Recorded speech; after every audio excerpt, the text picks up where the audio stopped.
বলা যায়।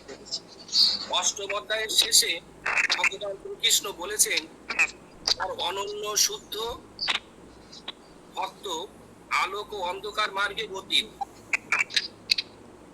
এবং অষ্টম অধ্যায়ের শেষে উপসংহারে যোগকেই প্রাধান্য দেওয়া হয়েছে।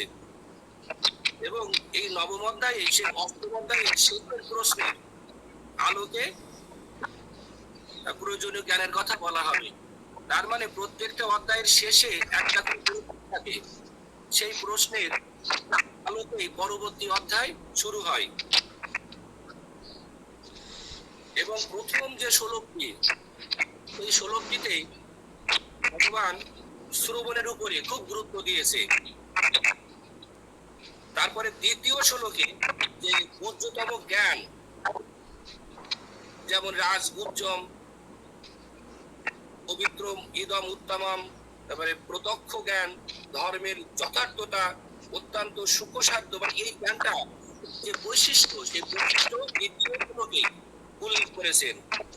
তৃতীয় শ্লোকে উল্লেখ করেছেন শ্রদ্ধা। তিন প্রকার শ্রদ্ধার আছে আমরা জানি, কনিষ্ঠ অধিকারী, মধ্যম অধিকারী, উত্তম অধিকারী। এই যদি শ্রদ্ধা না থাকে তাহলে পরম জ্ঞান লাভ করা যায় না। এরপরে যে জ্ঞানের কথা 4 নম্বর শ্লোক থেকে 10 নম্বর শ্লোক পর্যন্ত, 1 নম্বর শ্লোকে শ্রদ্ধা, 2 নম্বর শ্লোকে জ্ঞানের বৈশিষ্ট্য, 3 নম্বর শ্লোকে শ্রদ্ধা, এবং এই যে জ্ঞান লাভ করতে গেলে শ্রীকৃষ্ণ সম্পর্কে কিছু বৈভব বিভূতি জানা প্রয়োজন, সেটা হলো 4 থেকে 10 নম্বর শ্লোকে আলোচনা করা হয়েছে। এখন আজকে আমাদের পাঠ শুরু হবে শ্লোক নাম্বার 7। সর্বভূতানি কৌন্তেয় প্রকৃতিম জানতি মাহামিকম কল্পক্ষয়ে পুনস্তানি কল্পাদো বিসৃজম অহম। গীতার গান। প্রকৃতির লয় হলে বিশ্রাম আমাতে, কল্পারম্ভে হয় সৃষ্টি পুনঃ আমা হতে। প্রলয়ের পরে থাকি আমি যে ঈশ্বর, সৃষ্টা সৃষ্ট যাহা কিছু আমার কিঙ্কর। অনুবাদ।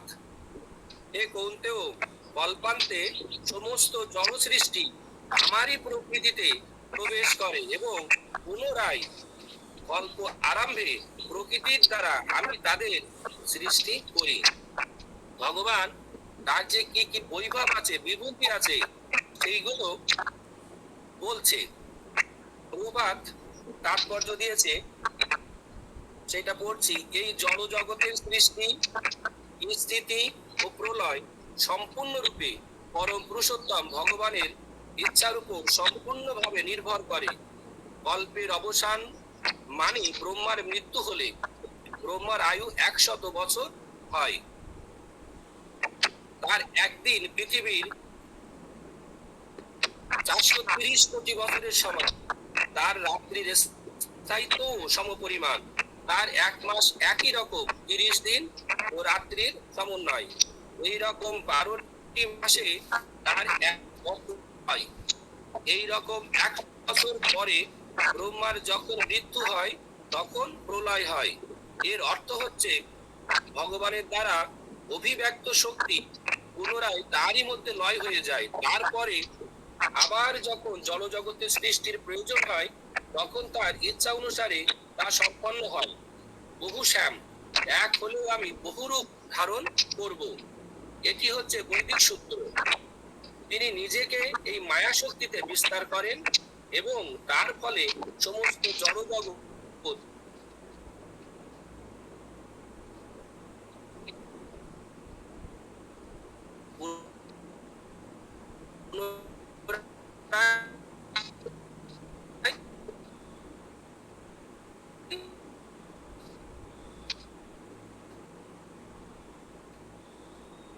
প্রকট করেন। আমরা সবাই জানি যে সত্য ত্রেতা কৃষ্ণ, এই সত্য ত্রেতা দাপর বলে এইভাবে 1000 বার দিব্য চতুর্যুগ যদি আসে তাহলে একদিন হয়। ঠিক এইভাবে যদি আবার দিব্য চতুর্যুগ 1000 বার হলে রাত্রি হয়। এইভাবে ব্রহ্মা এবার একদিন করে 100 বছর, 365 দিনে 1 বছর, তারপরে 100 বছর ব্রহ্মা আয়ু থাকে। এবং এইভাবে আমরা এই একদিনের পরে ব্রহ্মার যখন রাত্রি হয় তখন একটা প্রলয় হয়। সেই প্রলয়ে আমরা যারা জীব সকল আছি সেই জীব সকল ব্রহ্মাতে আমরা লয় হয়ে যাই। কিন্তু ব্রহ্মার আয়ু হলো 100 বছর পর্যন্ত।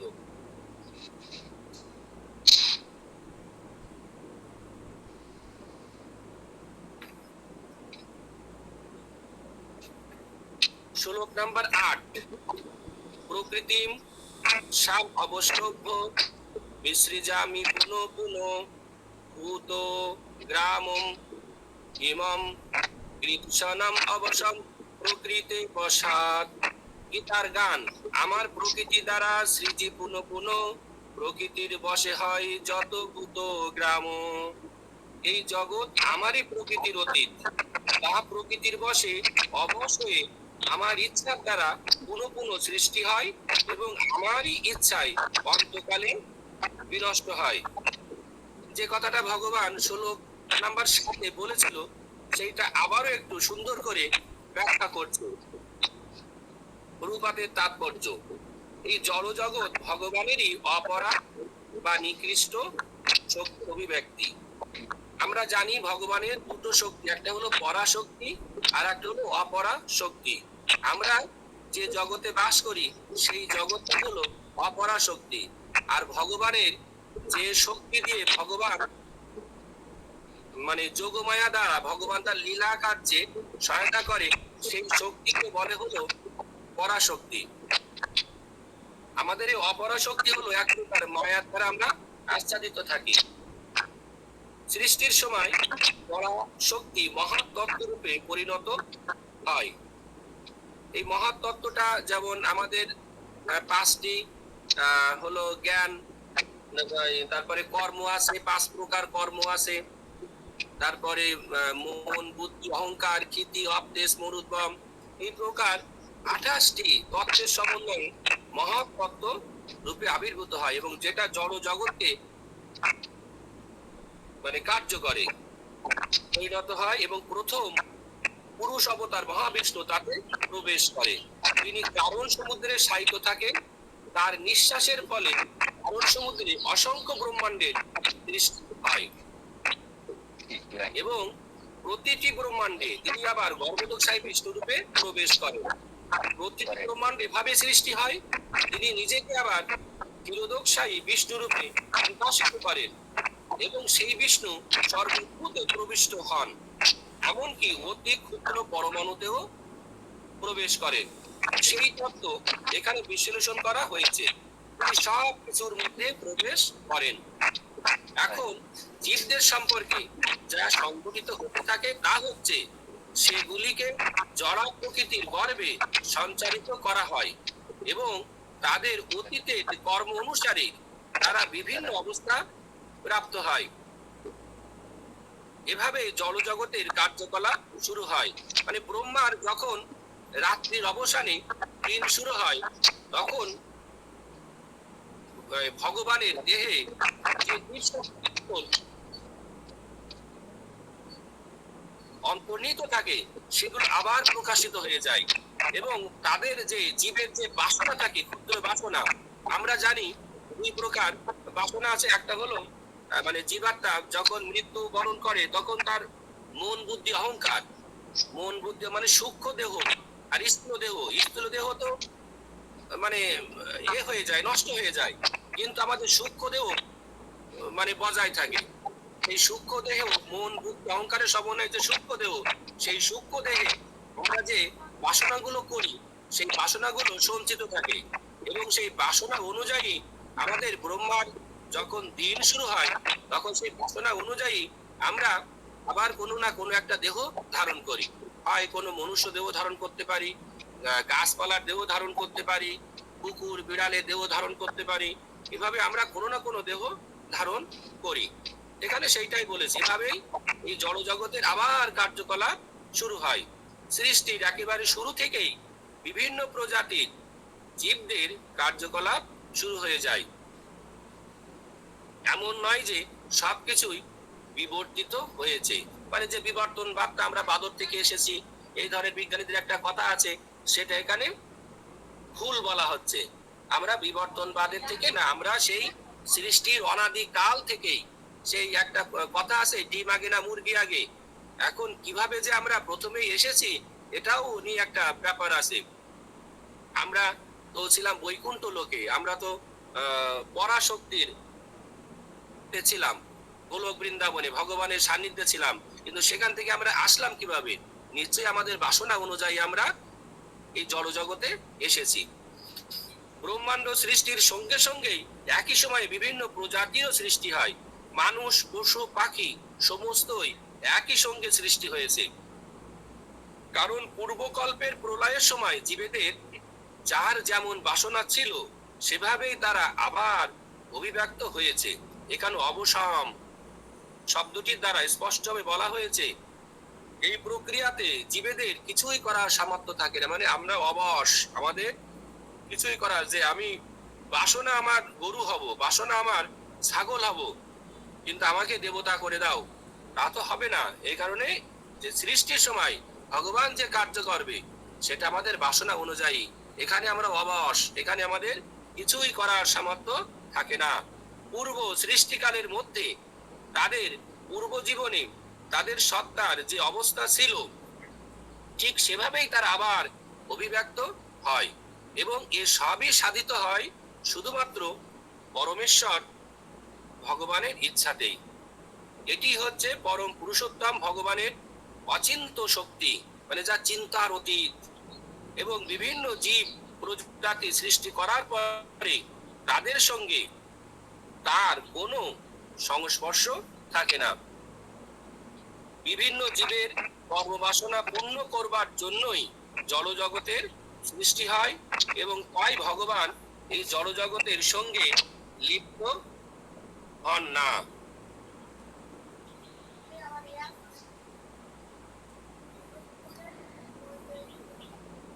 7-8 এখানে গীতা মাধুর্যের একটু কথা পড়ছি।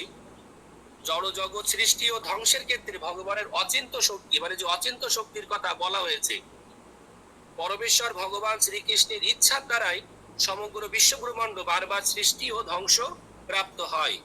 পরমেশ্বরের ইচ্ছা সর্বদাই বর্তমান, সব কিছুই সুনির্দিষ্টভাবে সম্পন্ন হয় পরমেশ্বরের ইচ্ছায়।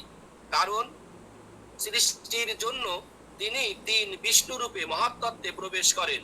সৃষ্টির সময় ভগবানের অপরা বা নিকৃষ্টা বা জলাশক্তি মহাতত্ত্বে পরিণত হয় এবং জগতের সৃষ্টি প্রক্রিয়া সম্পন্ন করে, কিন্তু ভগবান সরাসরি তাতে যুক্ত হন না। মানে ভগবানের দুটো শক্তি আমরা সবাই জানি, একটা হলো পরাশক্তি, একটা হলো অপরা শক্তি। যে নিকৃষ্টা শক্তি বলে, যে অপরা শক্তি বা জলাশক্তি, সেই জলাশক্তি মহাতত্ত্বে পরিণত হয় এবং মহাতত্ত্বকে সক্রিয় করে কে? গর্ভদোষাই বিষ্ণু, আমাদের মহাবিষ্ণু বা কারণদোষাই বিষ্ণু, যিনি সমুদ্রে শায়িত থাকে, কারণ সমুদ্রে শায়িত থাকে, তার থেকে সৃষ্টি হলো গর্ভদোষাই বিষ্ণু। যে গর্ভদোষাই বিষ্ণু প্রতিটি ব্রহ্মাণ্ডে প্রবেশ করে এবং গর্ভদোষাই বিষ্ণু থেকে ক্ষীরোদোষাই বিষ্ণু সৃষ্টি হয়। এবং যে ক্ষীরোদোষাই বিষ্ণু আমরা পরমাত্মা রূপে আমাদের হৃদয়ে আমরা এখন ধারণ করতে পারছি, এবং যে ক্ষীরোদোষাই বিষ্ণু যদি আমাদের হৃদয়ে না থাকতো তাহলে আমরা কোনো শক্তি পেতাম না। আমরা যে কথা বলছি, আমরা যে কর্ম করছি, সবই সেই ভগবানের, সেই পরমাত্মা রূপী ক্ষীরোদোষাই বিষ্ণুর শক্তিতে আমরা আবিষ্ট। জড়া প্রকৃতি তার ইচ্ছা অনুসারে কার্য সম্পাদন করে। অবসম মানে আপনা থেকেই, আমাদের করার কিচ্ছুই থাকে না। এই কথাটির দ্বারা শ্রীকৃষ্ণের নিরপেক্ষতার কথা বোঝানো হয়েছে, মানে ভগবান যে নিরপেক্ষ, কারোর প্রতি যে পক্ষপাতিত্ব করে না, সেই কথাটা এখানে বোঝানো হয়েছে। কারণ আমরা তো আমাদের যে বাসনা, সেই বাসনা অনুযায়ী তো আমাদের দেহ সৃষ্টি হচ্ছে। এখানে ভগবান নিরপেক্ষ। যেখানে বলা হয়েছে যে জড়জগতের কোনো কার্যেই তিনি স্বয়ং মুক্ত থাকেন না, তার ইচ্ছায় সবকিছু পরিচালিত হয়, তার বহিরঙ্গা শক্তি জড়া প্রকৃতির দ্বারাই। এই যে বহিরঙ্গা শক্তি দুর্গা দেবী রূপে এই জড়জগতের সবকিছু আমাদের মায়ার দ্বারা ভুলিয়ে রাখে। এবং আমরা যেমন বাসনা করেছি ঠিক তেমন ভাবে আমরা সুখ অনুভব করি। সৃষ্টি কার্যের ভিত্তি বিভিন্ন জীবের বাসনা প্রবৃত্তি পূরণের ব্যবস্থা করার জন্যই জড়জগৎ সৃষ্টির প্রক্রিয়া অব্যাহত রাখা।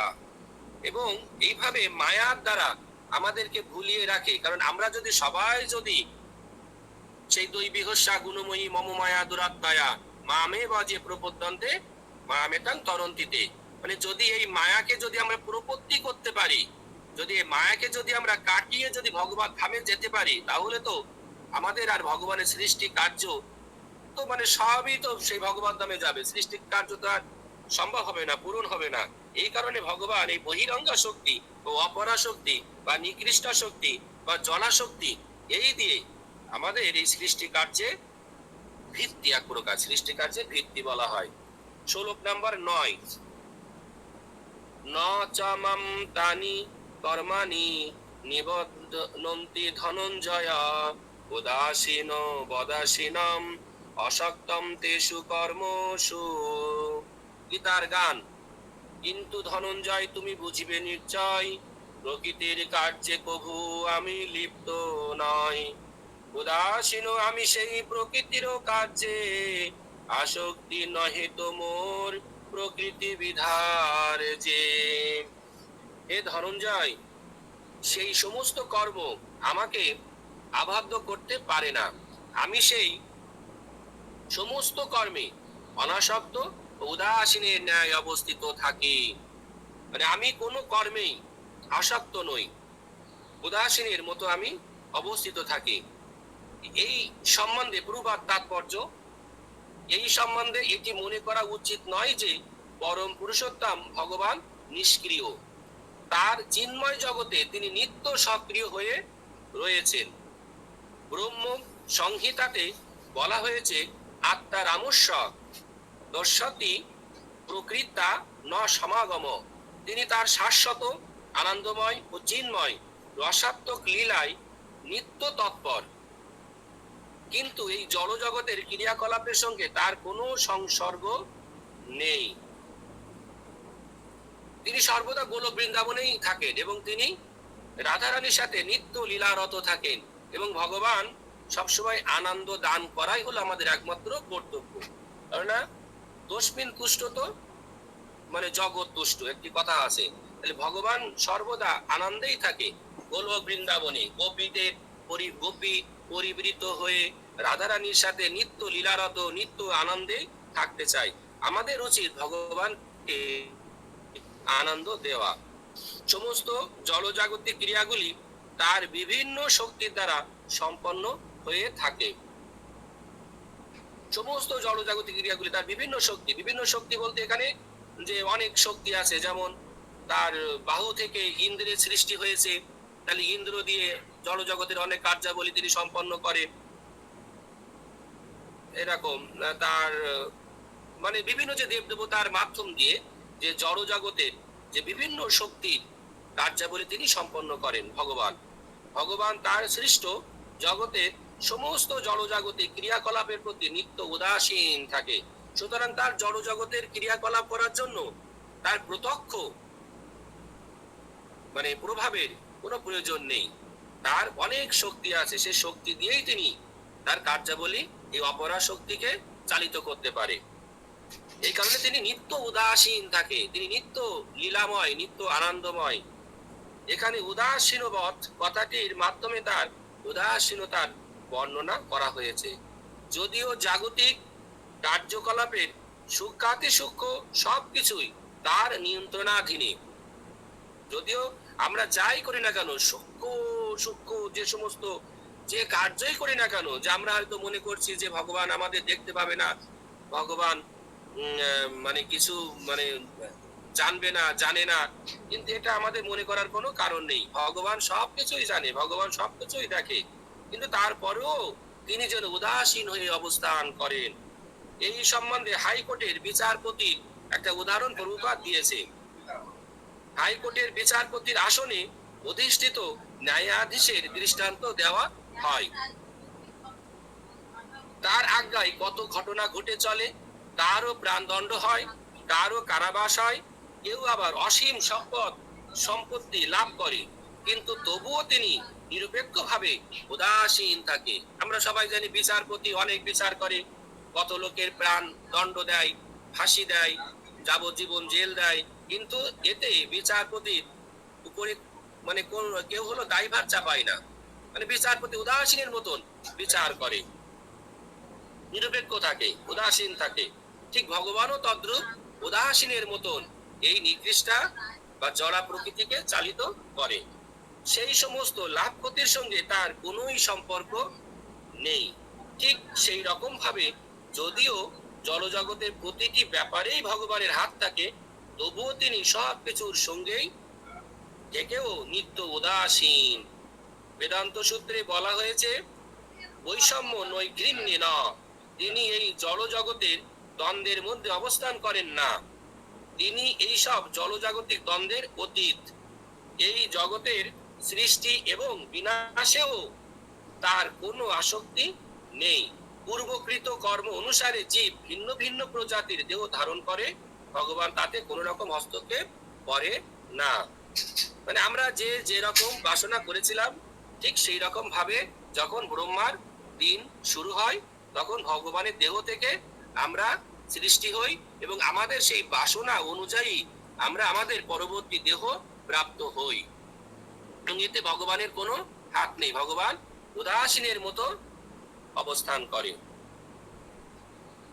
ভগবানের ইচ্ছায় সবকিছু হলেও এ জগতের কোনো কিছুর জন্য ভগবান দায়ী নয়, কারণ এ জগতের কোনো কর্ম আমাকে বন্ধনে আবদ্ধ করতে পারে না। যেহেতু জগতের সমস্ত কর্মের প্রতি আমি নিত্য, নিরপেক্ষ, উদাসীন ও নিরাসক্ত। ঠিক যেমন বিচারক বিভিন্ন অপরাধের জন্য বিভিন্ন শাস্তির রায় দেন, কিন্তু তিনি সর্বদা নিরপেক্ষ বা উদাসীন থাকেন। কোন প্রকার লাভ বা ক্ষতির দ্বারা তিনি প্রভাবিত হন না। এখন ভগবান যদি জগতের সব কিছুর প্রতি নিরাসক্ত, উদাসীন হন, তাহলে কেন তিনি এই জগৎ সৃষ্টির ইচ্ছা ও পরিকল্পনা করেন? কেন করেন? আমাদের একটা প্রশ্ন আসতে পারে। কৃপাময় ভগবান অগণিত জীবের পরম পিতা, মানে এই প্রশ্নের উত্তরে বলা যায় যে কৃপাময় ভগবান অগণিত জীবের পরম পিতা। বদ্ধ জীব যেন তাদের ক্ষুদ্র স্বাতন্ত্র ব্যবহার করে তাদের বাসনা পূরণ করতে পারে সেজন্য ভগবানের অধ্যক্ষতা বা অভিভাবকত্বেই এই জগৎ সৃষ্টি ও পরিচালিত হয়। মানে যদি ভগবান অধ্যক্ষতা না করে, অভিভাবকত্ব না করে, তাহলে তো আমাদের বাসনা পূরণ হবে না। আমরা যে কুকুর বিড়াল হব, সেই যে আমাদের বাসনা ছিল, সেই বাসনা তো আমাদের পূরণ হবে না। এই কারণে ভগবান যদিও এই জগৎ সৃষ্টির ইচ্ছা ও পরিকল্পনা করেন, নিরপেক্ষ থাকেন এবং এই পরিকল্পনার পিছনে পরিকল্পনা করে তিনি আমাদের সৃষ্টি করে দেন আমাদের বাসনা অনুযায়ী, কিন্তু ভগবান তার পিছনে নিরপেক্ষ, উদাসীন থাকে। তাহলে ভগবানের অধ্যক্ষতা বা অভিভাবকত্ব, সেই যে শ্লোক, সেই শ্লোকটা হলো শ্লোক নাম্বার 10। ময়াধ্যক্ষেনা প্রকৃতি সুয়তে সচরাচরম হেতুনানেনা কুন্তেয় জগৎ বিপরিবর্ততে। গীতার গান। ইঙ্গিত মাত্র সে মোর জড়া কার্য করে, চরাচর যত কিছু প্রসবে সবারে। জগৎ পরিবর্তন হয় সেই সে কারণ, পুনঃ পুনঃ হয় যত জনম মরণ। অনুবাদ। হে কৌন্তেয়, আমার অধ্যক্ষতার দ্বারা জড়া প্রকৃতি এই চরাচর বিশ্ব সৃষ্টি করে। প্রকৃতির নিয়মে এই জগৎ পুনঃ পুনঃ সৃষ্টি হয় এবং ধ্বংস হয়। লিডারশিপ, এখানে ভগবান যে লিডার, মানে যদি প্রকৃতির আমরা ভগবানের নিরপেক্ষতায় উদাসীনের মতো থাকে, সৃষ্টি কার্য চলতেই থাকে, কিন্তু অভিভাবক যদি একজন না থাকে তাহলে তো হবে না। যেমন আমাদের এই যে ক্লাসের অভিভাবক হলো অদ্বৈত ভগবান দাস, তাহলে তার নেতৃত্বে আমরা এই ক্লাসে সবাই অংশগ্রহণ করি, নিত্যম ভাগবতম সেবায় অংশগ্রহণ করি, আমাদের পারমার্থিক জীবন সুষ্ঠুভাবে আমরা চালিয়ে নিয়ে যাচ্ছি। ঠিক তদ্রূপ আমাদের যে বাসনা ছিল যে আমরা কুকুর হব, বিড়াল হব, মানুষ হব, গাছপালা হব, সেই বাসনা আমাদের পূরণ করা লাগবে না? যেমন একটি কল্পতরু, যেমন শূকর যোনি প্রাপ্ত হয়েছিল, সেই শূকর যোনি প্রাপ্ত হয়েছিল, এখন তার যে বাসনা পূর্ণ হয়ে গিয়েছিল, এখন স্বর্গে ফিরে যাবে। কিন্তু নারদ মুনিকে পাঠালো যে দেখতে কি অবস্থা, কিন্তু সে আর স্বর্গে ফিরে যাবে না, কেননা তার সুখ মানে কার্য এতটাই সুন্দরভাবে চালিয়ে যাচ্ছিল, সে আর স্বর্গে ফিরে যেতে যাচ্ছিল না। ঠিক তদ্রূপ আমাদের বাসনায় আমরা এতটাই মজে আছি যে আমরা আর ভগবান ধামে যেতে চাচ্ছি না। আমরা যেখান থেকে আসছি, বৈকুণ্ঠ লোক থেকে, সেখানে যে আমাদের ফেরত যাওয়ার দরকার, মহাপ্রভুর সেই শিক্ষা নিয়ে, কিন্তু আমরা সেই কার্য করছি না।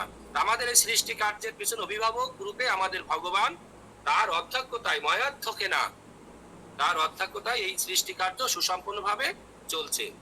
প্রভুপাদের তাৎপর্য এখানে স্পষ্টভাবে বলা হয়েছে যে প্রাকৃত জগতের সমস্ত ক্রিয়াকলাপ থেকে সম্পূর্ণ নির্লিপ্ত থাকলেও ভগবান হচ্ছেন পরম নিয়ন্তা। পরমেশ্বরের পরম ইচ্ছা শক্তির প্রভাবে এই জড়জগতের প্রকাশ হয়, কিন্তু তার পরিচালনা করেন জড়া প্রকৃতি। শ্রীকৃষ্ণ ভগবান গীতাতেও বলেছেন যে বিভিন্ন যোনি থেকে উদ্ভূত সমস্ত জীব প্রজাতির তিনিই হচ্ছেন পিতা। মাতার গর্ভে বীজ প্রদান করে পিতা সন্তান উৎপাদন করেন, যেমনই পরমেশ্বর ভগবান তার দৃষ্টিপাতের মাধ্যমে এই জড়া প্রকৃতির গর্ভে সমস্ত জীবকে সঞ্চারিত করে। শুধুমাত্র দৃষ্টি দিয়েই তিনি এই যে প্রকৃতি রূপী মা, তার গর্ভে আমাদেরকে পাঠিয়ে দেন, এবং এই সমস্ত জীব তাদের পূর্ব কর্ম বাসনা অনুসারে ভিন্ন ভিন্ন রূপ ও যোনি প্রাপ্ত হয়ে প্রকাশিত হয়। এই সমস্ত জীবেরা যদিও ভগবানের দৃষ্টিপাতের ফলে জন্মগ্রহণ করে, কিন্তু তাদের পূর্ব কর্মবাসনা অনুসারে তারা ভিন্ন ভিন্ন দেহ প্রাপ্ত হয়। সুতরাং ভগবান স্বয়ং এই প্রাকৃত সৃষ্টির সঙ্গে প্রত্যক্ষভাবে যুক্ত নন, শুধুমাত্র তার দৃষ্টিপাতের ফলেই জড়া প্রকৃতি ক্রিয়াশীল হয়ে ওঠে, এবং তার ফলে তৎক্ষণাৎ সম্পূর্ণ সৃষ্টির অভিব্যক্তি হয়। যেহেতু ভগবান মায়ার প্রতি দৃষ্টিপাত করেন, তখন নিঃসন্দেহে সেটিও তার একটি কার্যকলাপ, কিন্তু জড় জগতের সৃষ্টির অভিব্যক্তির সঙ্গে তার কোনো প্রত্যক্ষ সম্বন্ধ নেই। স্মৃতিশাস্ত্রে এই সম্বন্ধে একটি দৃষ্টান্ত দিয়ে বলা হয়েছে, তারও সামনে যখন একটি সুবাসিত ফুল থাকে, তখন সেই ফুলের সৌরভ ও তার ঘ্রাণেন্দ্রিয়ের সংযোগ ঘটে, কিন্তু প্রকৃতপক্ষে ঘ্রাণেন্দ্রিয় ও সেই ফুলটি পরস্পর থেকে পৃথক। মানে আমরা যে গন্ধ পাই, যে আমরা সব কিছুর ভিতরে ভগবানকে অনুভব করতে পারি। যেমন বিভূতি যোগে আছে যে আমি জলের স্বাদ, তারপরে আমি মানে একজন রাজার যে মানে রাজকার্য, মানে আমি রাজা রূপে আবির্ভূত হই, তারপরে আমি বল, আমি কাম, মানে এইরকম আর কি। আমরা এক প্রকার যে জলের যে মিষ্টতা, সেটা তো আমরা নোনতা জলে পাবো না, সমুদ্রের জলে তো আমরা পাবো না, কিন্তু আমরা জলের যখন আমাদের তৃষ্ণার্ত হই, তখন আমরা জলকে যে তৃপ্তি পাই, সেই তৃপ্তিটাই হলো ভগবান। তাই এখানে উদাহরণে বলা আছে যে একটি ফুলের সৌরভ যেমন আমরা নাক দিয়ে গ্রহণ করি, কিন্তু সেই ঘ্রাণেন্দ্রিয় মানে আমাদের নাকের যে অনুভব আর যে ফুল, এই দুটো পরস্পর থেকে পৃথক। জড়জগৎ এবং ভগবানের মধ্যেও ঠিক একই রকম সম্বন্ধ রয়েছে। এই জড়জগতে তার কিছুই করার নেই, কিন্তু তার দৃষ্টিপাত ও আদেশের মাধ্যমে তিনি এই জগৎ সৃষ্টি করেন। এর মর্মার্থ হচ্ছে ভগবানের পরিচালনা ব্যতীত যারা প্রকৃতি কিছুই করতে পারে না। তবুও সমস্ত জড়জাগতিক কার্যকলাপ থেকে পরমেশ্বর ভগবান অনাসক্ত। কৃপাময় ভগবান অগণিত জীবের পরম পিতা। বদ্ধ জীব যেন তাদের ক্ষুদ্র স্বাতন্ত্র ব্যবহার করে বাসনা পূরণ করতে পারে, সেজন্য ভগবানের অধ্যক্ষতা বা অভিভাবকত্বেই এই জগৎ সৃষ্টি ও পরিচালিত হয়। পরমেশ্বর ভগবানের অধ্যাত্মতা ব্যতীত জড়া প্রকৃতি কোনো কিছুই করতে পারে না, কারণ শক্তি তো শক্তিমানের অধীন। মানে দুর্গা দেবী যদি বলি যে আমাদের প্রকৃতি যে শক্তি, যে দুর্গা দেবীর যে শক্তি, সেটা ভগবানেরই অধীন। যেমন দুর্গা পুজোয় যে মন্ত্র আছে, যা দেবী সর্বপ্রতিষু বিষ্ণু মায়েতি সংস্থিতা, মানে আমার মায়া, আমারই শক্তি। আমরা দুর্গা পুজোয় যে মন্ত্র উচ্চারণ করি সেটা হলো আমারই শক্তি, বিষ্ণু মায়েতি, বিষ্ণু রূপেণু, এরকম। ঠিক যেমন রাজা সিংহাসনে আসীন হয়ে অভিভাবকত্ব না করলে মন্ত্রীগণ রাজ্য পরিচালনা করতে পারেন না, তেমনি ভগবানের অধ্যক্ষতা ছাড়া যারা প্রকৃতিও জগৎ পরিচালনায় অক্ষম। যেমন আমাদের এখন মানে সরকার হলো ইউনুস যদি না থাকে তাহলে আমাদের সমস্ত কোনো রাজকার্য আমাদের হবে না, কোনো মন্ত্রিসভা বা আমাদের যে দপ্তর আছে, প্রাইমারি ডিপার্টমেন্ট, শিক্ষা ডিপার্টমেন্ট, কোনো ডিপার্টমেন্ট চলতে পারবে না যদি আমাদের ইউনুস সরকারের প্রধান যদি না থাকে। পরমেশ্বর ভগবান শ্রীকৃষ্ণ নিরপেক্ষ ও স্বতন্ত্র থেকে জড়া প্রকৃতির কার্যকলাপ অনুমোদন করেন। তার হয়ে জড়া প্রকৃতি জড় জগতের সবকিছুর ব্যবস্থাপনা ও পরিচালনা করে। ভগবানের পরম ইচ্ছাতেই তা হয়।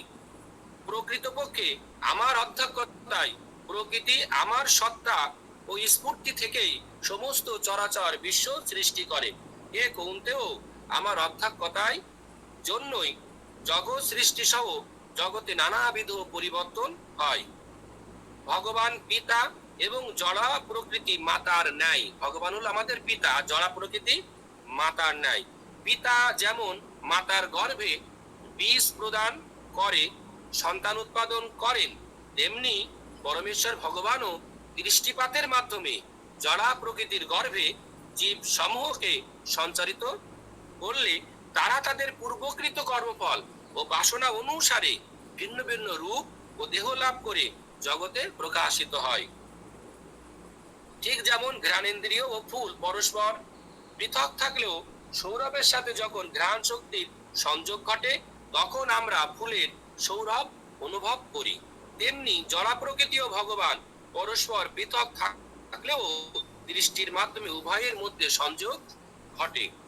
ভগবান শ্রীকৃষ্ণের শক্তিতেই যে সবকিছু সৃষ্টি হয় এবং তিনি যে সমস্ত জড় সৃষ্টির পরম উপাস্য, তা শোনার পর কেউ প্রশ্ন করতে পারেন, তাহলে পরম উপাস্য শ্রীকৃষ্ণের প্রতি অনেকেই যথাযথভাবে সম্মান প্রদর্শন করে না কেন?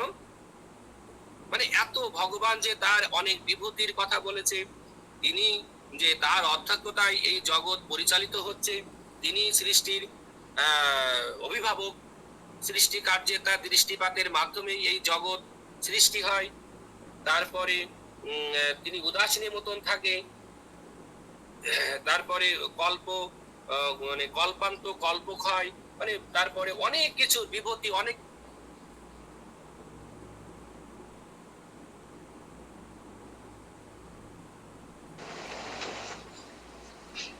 কিছু বৈভব, অনেক কিছুর কথা বলেছে, কিন্তু তারপরেও এখনো সেই প্রশ্নের উত্তর 11 নম্বর 16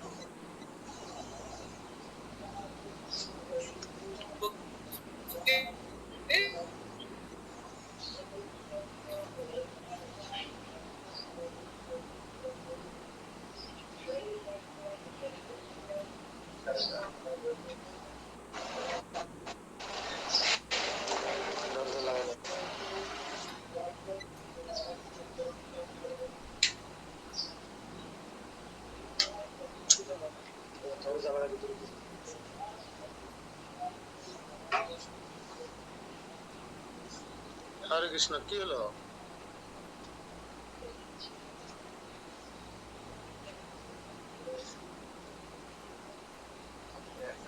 মুকুল,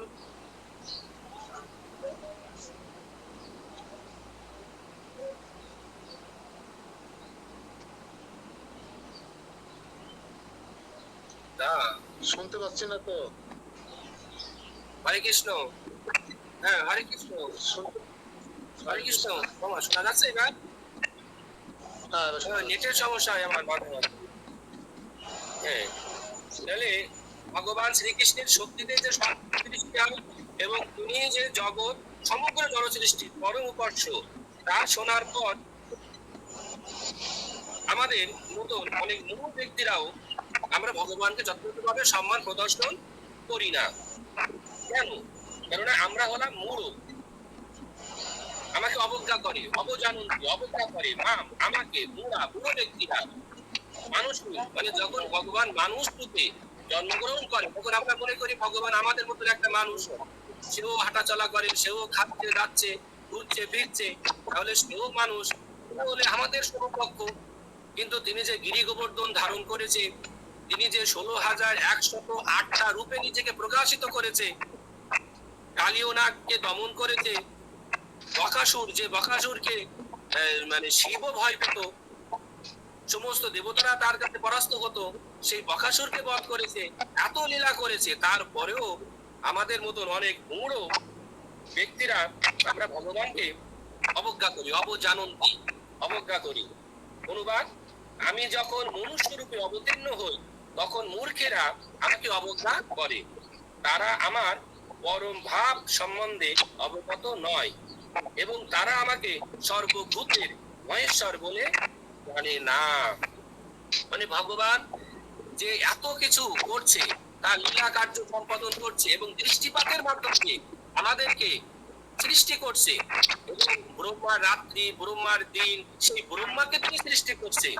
এত কিছু নবম অধ্যায়ে 1 নম্বর শ্লোক থেকে না 4 নম্বর শ্লোক থেকে 10 নম্বর শ্লোক পর্যন্ত ভগবান মানে বলছে অর্জুনকে। এত কিছু শোনার পরেও তারপরেও কিছু ব্যক্তি ভগবানকে অবজ্ঞা করছে এবং তাকে মানুষ রূপে দর্শন করছে, আমাদের মধ্যে একটা সাধারণ মানুষ, এবং এই সমস্ত মানুষদেরকে বলছে মূঢ়। অবজানন্তি মা মূঢ়রাই শুধুমাত্র ভগবানকে অবজ্ঞা করে। গুরুবাতের তাৎপর্য, এই অধ্যায়ের পূর্ববর্তী শ্লোকগুলির ব্যাখ্যা থেকে স্পষ্টভাবে উপলব্ধি করা যায় যে নররূপে অবতরণ করলেও পরম পুরুষোত্তম ভগবান সাধারণ মানুষ নন। সমস্ত সৃষ্টির সৃজন পালন সংহার কর্তা পরমেশ্বর ভগবান কখনোই হরে কৃষ্ণ। হরে কৃষ্ণ। বিপুল বাবু আনমিউট করে রাখেন কেন? মিউট করুন, আপনি মিউট করে রাখুন। আপনার স্পিকার অন করা কেন? মিউট করে রাখুন বিপুল বাবু। বলো, এবার বলো। হ্যাঁ বলো। সমস্ত নররূপে অবতরণ করলেও পরম পুরুষোত্তম ভগবান সাধারণ মানুষ নন।